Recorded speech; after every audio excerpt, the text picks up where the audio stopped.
Hi, this is Mr. Max with Sankofa Mathematics. So I am doing 4 questions of the paper of 2019 high level Navia. All right, so this is the first question, and what they're asking you is they're giving you a function. The function is such that f of x is equal to 6x cubed minus x squared minus 11x plus 6. And then given that f of x is equal to ax squared plus bx plus c times x minus 2 plus r, where r is obviously your remainder, you need to find those values. All right, so we have to find the value of a, b, and c. Now there's no need to use identities, which is another method that you can use to solve this. You can just use synthetic division. All right, so what you do here is obviously x minus 2, so you just let x minus 2 equals to 0, so you then use 2 in synthetic division. Also, no need for long division, but if you want to do long division, you can go ahead and divide x minus 2 into that function. So what I have here is the coefficients of 6 of x cubed, which is 6, coefficient of x squared, which is -1, coefficient of x here, which is -11, and that constant. All right, so the first thing you do is you bring down the 6. I hope you still know how to do synthetic division. Then you say 2 times 6, which obviously gives you that 12. And then you add, you get 11. And then you multiply again, 2 times 11, which is 22. And then you add, you get 11. And you multiply 2 times 11, gives you 22. And when you add 6 plus 22, you get 28.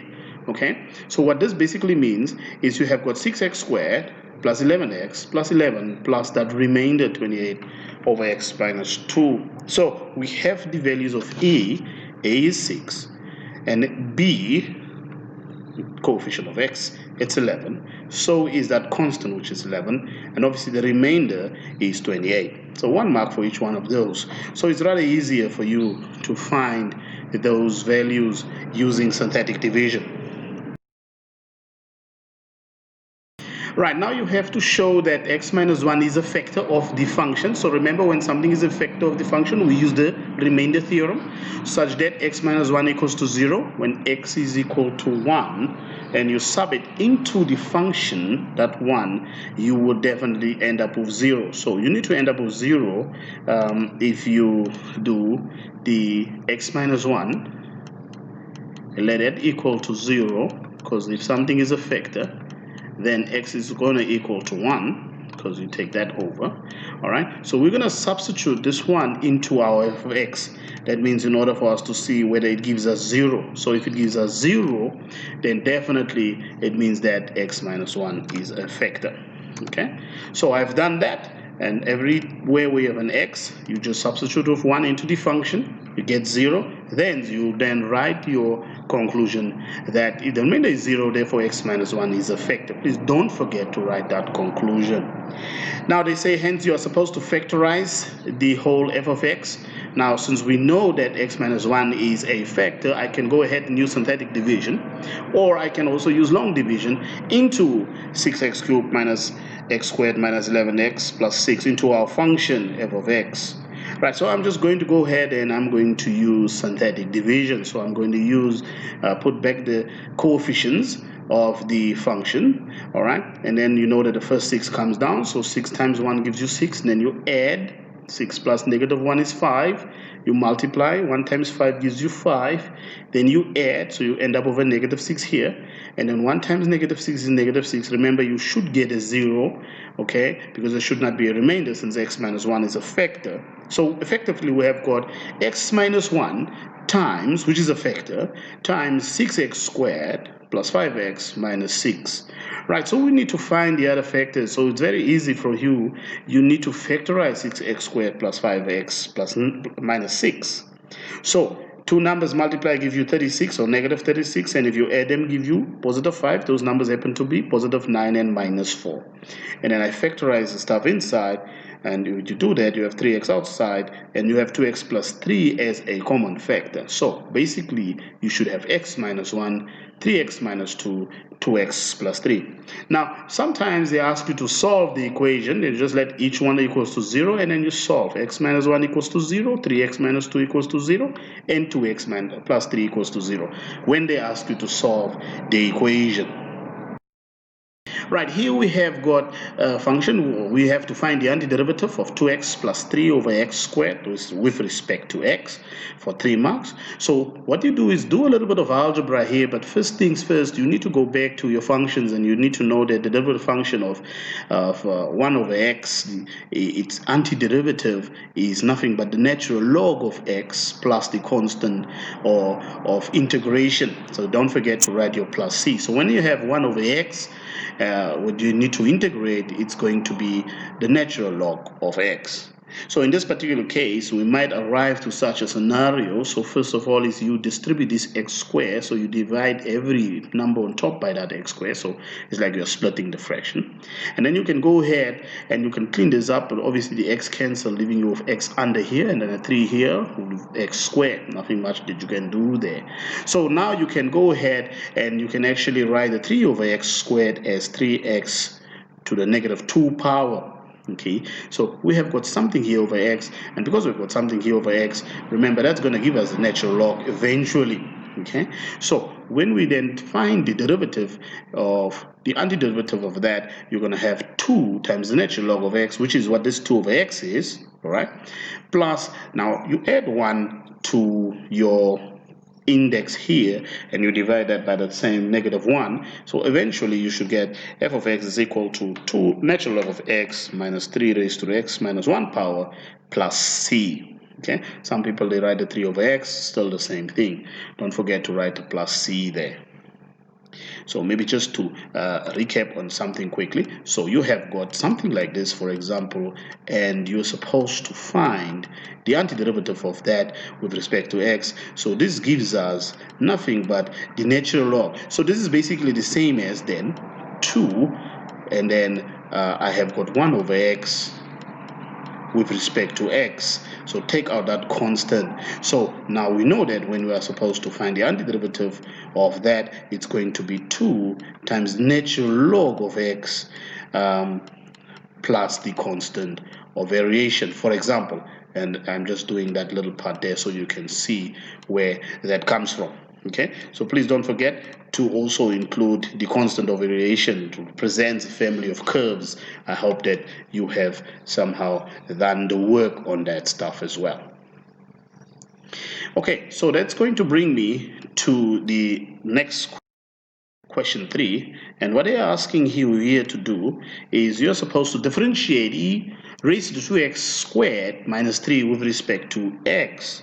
So the derivative that you need to find, so let's go ahead and say let e equals to, or let y equals to e raised to the power 2x squared minus 3.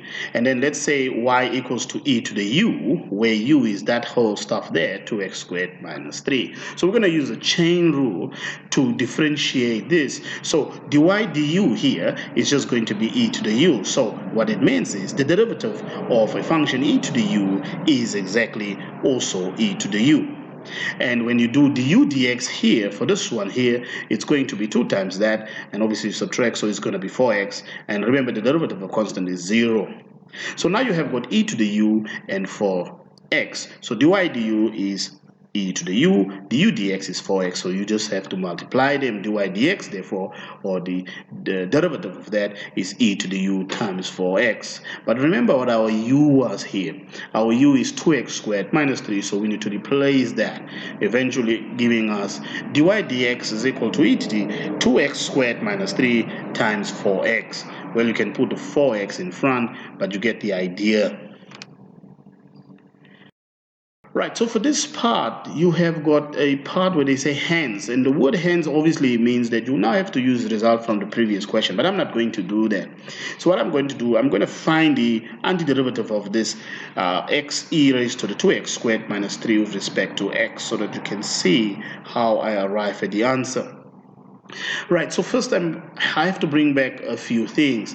That when you have the antiderivative of e to the x with respect to x, it's nothing but e to the x divided by the derivative of x, which is 1, plus the constant of variation, of integration rather. So we have got e to the x plus c here. That is what you get when you find the antiderivative of this particular function e to the x. Right, so I'm going to use that information. So first of all, I know that from my previous, I have u equals 2x squared minus 3, because I want that to be e to the u. But now, if you do du dx, but I'm just going to find du, you have got 4x here, because you are supposed to find the derivative of that. And obviously, you know that the derivative of 3 is 0, so I've got 4x here. But take note, I'm leaving my dx there. There's a reason for that. All right, so if I have to get my x alone, I'll have to divide that 4 throughout. So I have du over 4 equals to x with respect to x there. So I'm going to use that in the next part. So I have got the original question as, now remember here what I do is I just move that x and I put it here. So basically it's the same because I'm multiplying. But that x is being represented by nothing else but du over 4. Okay, since it's being represented by du over 4, so, and I also know that my e to the u is equal to that, I can actually now substitute and I can solve this particular thing. But here I have got 1 over 4 here, so I need to get that constant out. And when I need to get the constant out, I've got 1/4 the antiderivative of e to the u with respect to u. Now I'm going to put back what the u value is, right? So we know that the u value is, so when you find the antiderivative, it's 1/4 e to the u plus the constant of integration, using obviously that particular rule there. So now I've got e to the u, but I know that my u is nothing but 2x squared minus 3. So I'm just going to put that back, and that is the answer. So you get a mark then for that 1 over 4e raised to 2x squared minus 3 plus c. 3 marks. Please don't forget again to write the constant of integration. Right, so I've got the last question 4 here. They say a box is made from a rectangular piece of cardboard, 100 centimeters by 40 centimeters, by cutting out the shaded area. So when you cut out the shaded areas and you fold the dotted lines, along the dotted lines, you're going to have a box something like this, okay? So they say express the length in terms of the height each. So what we know is that the whole length here is represented. Remember, the whole distance here is 40. So the length will be that h, and this h needs to be subtracted from 40. So nothing else but 40 minus 2h. So I have now expressed the length in terms of the height. So it's 1 mark. It's a straightforward algebra question. The second question, you're supposed to prove that the volume of the box is given by this. V equals to h times 50 minus h times 40 minus 2h. All right, so let me bring that little part back again where the breadth is. So I know that is 100 centimeters there. So if I want to consider this little breadth here, I'm going to take away this h plus this b. So I'm saying that the breadth here is going to be 100 minus h plus this h plus this b. So I'm going to take away this particular part. So I hope that you get the idea.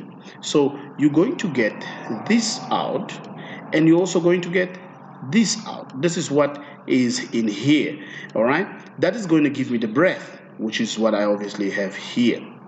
Okay, so you clean this up. You have inside 2h plus b, and then you can obviously remember you're supposed to subtract, and when you subtract, you can distribute that negative. You have minus 2h minus b, but this b should be added with the other one here, so you have got 2b is equal to 100 minus 2h. And simple thing now to do is to isolate b by dividing throughout by 2. So 100 by 2 is 50, and this 2h by 2 is h. So this here gives me the breadth. Okay, so I know what the height is. So let me bring in the values for my dimension. So 50 minus h we got from our previous, or from this particular answer here, 50 minus h. And we know that 40 minus 2h was the length, so to speak, from our previous answer.